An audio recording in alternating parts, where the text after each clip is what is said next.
तो नमस्कार दोस्तों। और कैसे हैं आप सब। आई होप आप सब अच्छे होंगे और अपनी तैयारी को बहुत ही अच्छे से कर रहे होंगे। देखिए, इस क्लास में हम यूपीजीके के टॉप 20 प्रश्नों की प्रैक्टिस करेंगे और आज ये प्रैक्टिस सेट नंबर 9 है। इससे पहले मैंने 8 प्रैक्टिस सेट बहुत ही शानदार तरीके से करा रखे हैं। अगर आपने वो प्रैक्टिस सेट नहीं लगाए हैं, उनके नोट्स नहीं बनाए हैं, तो कृपया उन सभी प्रैक्टिस सेट को लगा लो और उनके नोट्स ज़रूर बना लेना। मेरा दावा है, अगर आपने ये सभी प्रैक्टिस सेट लगा लिए ना, तो आपका यूपी जेके का जो 6 से 8 प्रश्न पूछे जाते हैं ना यूपी पुलिस कांस्टेबल में, एक भी प्रश्न नहीं बचेगा आपका। ठीक है, तो आइए शुरू करते हैं। स्वागत आप सभी का आज के इस क्लास में। देखिए, आप चाहे यूपी पुलिस कांस्टेबल री एग्जाम की तैयारी कर रहे हैं या फिर आपका टारगेट है यूपीएसआई आरओ एआरओ, तो ये प्रैक्टिस सेट आपको इन सभी एग्जाम में बहुत ज़्यादा हेल्प करेंगे। ठीक है, इतना आप यकीन कर लो मुझ पर। आप प्रश्नों का लेवल देखकर आपको इतना तो समझ में आ रहा होगा कि हाँ, ये प्रैक्टिस सेट बहुत अच्छे हैं। ठीक है, तो पहला प्रश्न क्या कहता है, आपसे अगर पूछा जाए कि सोनभद्र, जो यूपी का सोनभद्र जिला है ना, इससे कितने राज्यों की सीमा लगती है, या फिर आपसे इस टाइप से भी पूछा जा सकता है कि सोनभद्र की कितने राज्यों से सीमा लगती है, या कितने राज्यों की सीमा सोनभद्र से लगती है, तो आपका आंसर होगा 4 राज्यों की सीमा सोनभद्र से लगती है। कितने राज्यों की? 4 राज्यों की। और ये 4 राज्य कौन कौन से हैं आपका? एमपी, ठीक है, छत्तीसगढ़, झारखंड, ठीक है, और बिहार। आपका बिहार, इन 4 राज्यों की सीमा लगती है।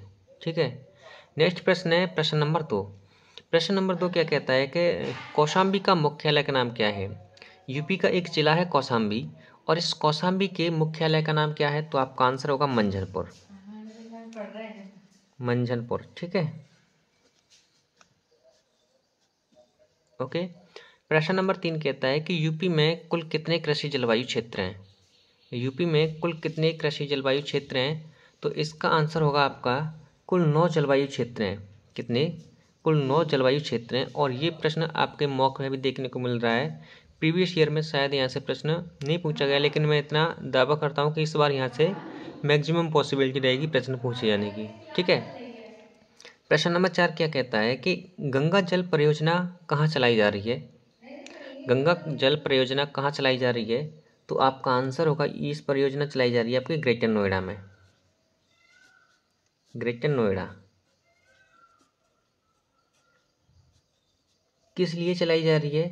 पेयजल हेतु, पेयजल हेतु। ठीक है, प्रश्न नंबर 5 अगर आपसे पूछा जाए, देखिए प्रश्न नंबर 5 बहुत ही महत्वपूर्ण प्रश्न है। ये संगीत घरानों से संबंधित प्रश्न है। देखिए, यूपी जीके का ऐसा कोई भी टॉपिक नहीं है जिसमें से मैंने यहाँ प्रश्न न लिया हो। प्रत्येक टॉपिक से मैंने एक एक तो 2 प्रश्न लिए हैं, ताकि आपको एक मोटा मोटा आइडिया होता जाए कि किस लेवल का प्रश्न पूछा जा सकता है और किस टाइप से पूछा जा सकता है ना। ये भी पता होना जरूरी है। देखिए, प्रश्न नंबर 5 कहता है कि गिरजा देवी किस घराने से संबंधित हैं। गिरजा देवी किस घराने से संबंधित हैं, तो आपका आंसर होगा, ये संबंधित है आपके बनारस घराने से। बनारस संगीत घराना जो है ना, बनारस घराने से संबंधित है ये।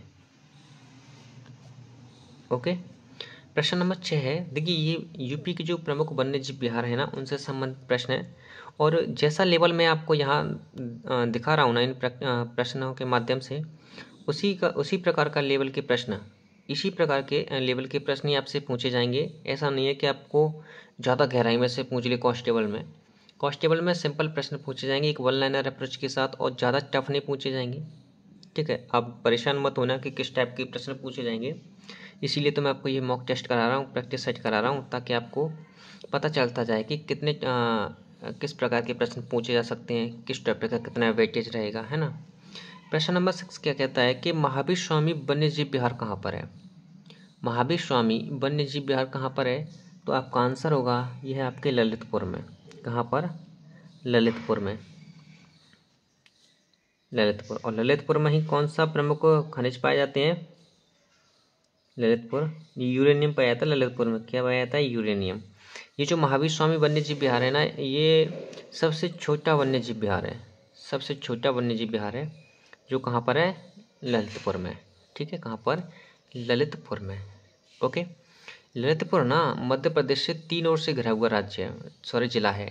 अपने उत्तर प्रदेश का एकमात्र ऐसा जिला है जो मध्य प्रदेश से तीन ओर से घिरा है। ठीक है। प्रश्न नंबर 7 क्या कहता है कि ललिता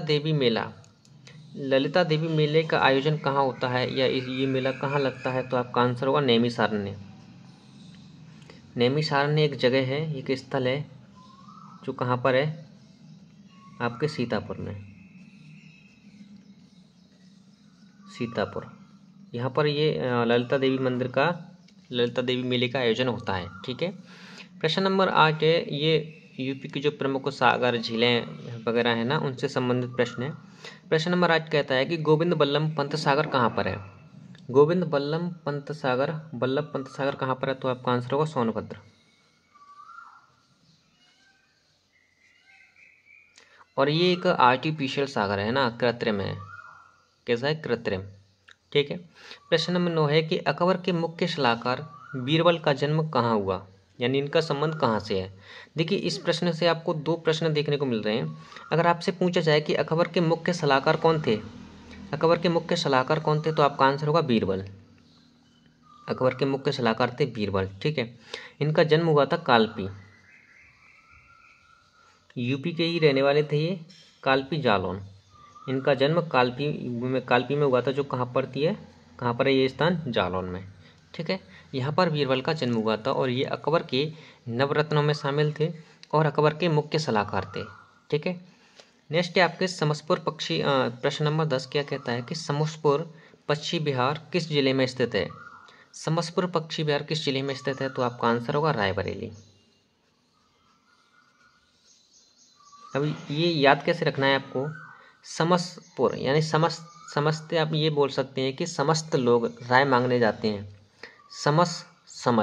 समस्त लोग राय मांगने जाते हैं कहाँ से? रायबरेली से। तो इस टाइप से आप इसे याद कर सकते हैं, है ना।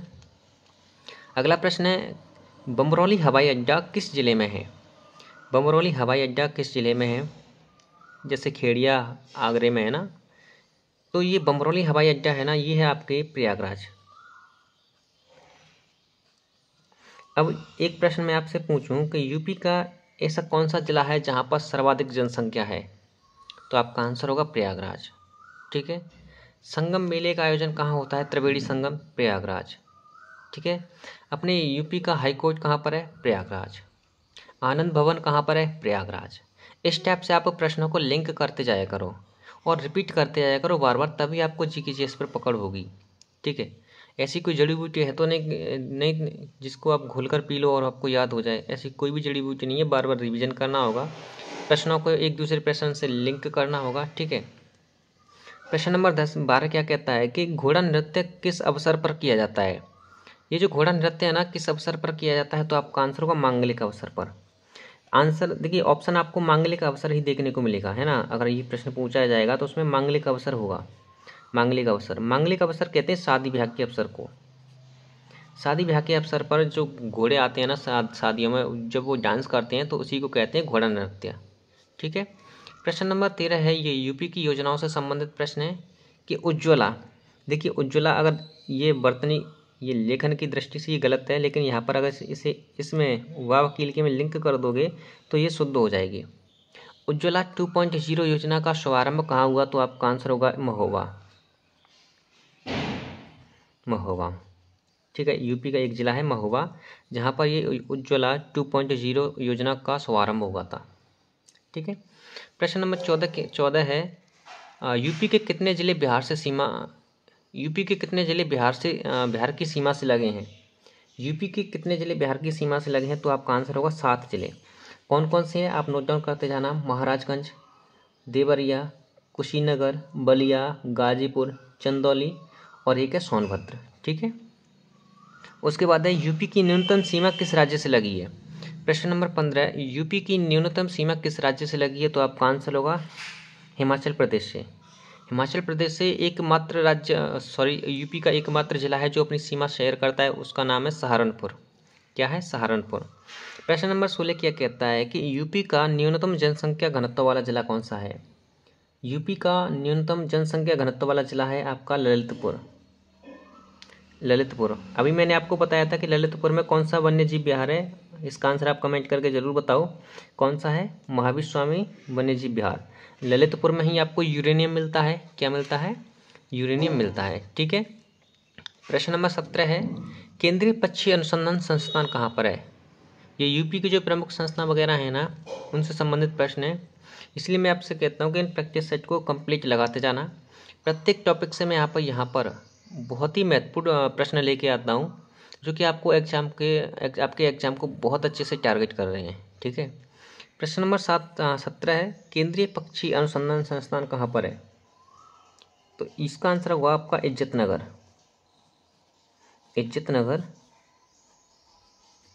इज्जत नगर कहाँ पर है? ये आपके बरेली में। ओके। प्रश्न नंबर 18 है, आगरा शहर की स्थापना कब और किसने की थी? आगरा शहर की स्थापना हुई थी 1504 ईस्वी में। और किसने की थी? तो आपका आंसर होगा सिकंदर लोदी। देखिए आपको थोड़ा बहुत ही कम लेवल का बहुत ही आसान प्रश्न दिख रहा होगा ये, है ना। तो मेरे भाई ऐसा नहीं है कि आपसे सभी के सभी प्रश्न कठिन ही पूछे जाएं। एक दो प्रश्न आपसे नॉर्मल भी पूछे जाएंगे। इसकी स्थापना की थी सिकंदर लोदी ने। किस नाम से की थी? सिकंदराबाद नाम से। ठीक है। अगर आपसे पूछा जाए कि यूपी की पहली महिला मुख्यमंत्री कौन थी, तो आपका आंसर होगा सुचेता कृपलानी। सुचेता कृपलानी यूपी की पहली महिला मुख्यमंत्री। ठीक है। प्रश्न नंबर 20 है और अंतिम प्रश्न नंबर आज के इस प्रैक्टिस सेट का, सुलहकुल उत्सव कहाँ मनाया जाता है? सुलहकुल उत्सव। देखिए ये इस सुलहकुल को आप सरहुल उत्सव मत मान लेना। सरहुल तो किसी दूसरे राज्य में मनाया जाता है। सुलहकुल उत्सव मनाया जाता है आपके आगरे में। आगरा में। ठीक है। आगरा यूपी का ज़िला है, जहाँ से मैं बिलोंग करता हूँ। ठीक है। मेरा शहर है आगरा। और आज के लिए आपको मैं 2 प्रश्न दे रहा हूँ होमवर्क के लिए, जिनका आंसर आप कमेंट करके बताएंगे। अगर आपसे ये प्रश्न नहीं आते हैं तो आप यूट्यूब पर, गूगल पर कहीं भी सर्च करके इनका आंसर ज़रूर देना। चितौरा झील किस ज़िले में स्थित है? ठीक है। ये मैंने पिछले आपको प्रैक्टिस सेट में कराई है। और समान पक्षी विहार किस ज़िले में स्थित है? इन दोनों प्रश्नों का आंसर आप कमेंट करके ज़रूर बताना। ठीक है। आज की क्लास कैसी लगी? किस टाइप के आपको ये प्रश्न लगते हैं, किस लेवल के प्रश्न लगते हैं? अपना फीडबैक कमेंट के द्वारा ज़रूर दिया करो। ठीक है। तो चलिए मिलते हैं नेक्स्ट क्लास में। धन्यवाद।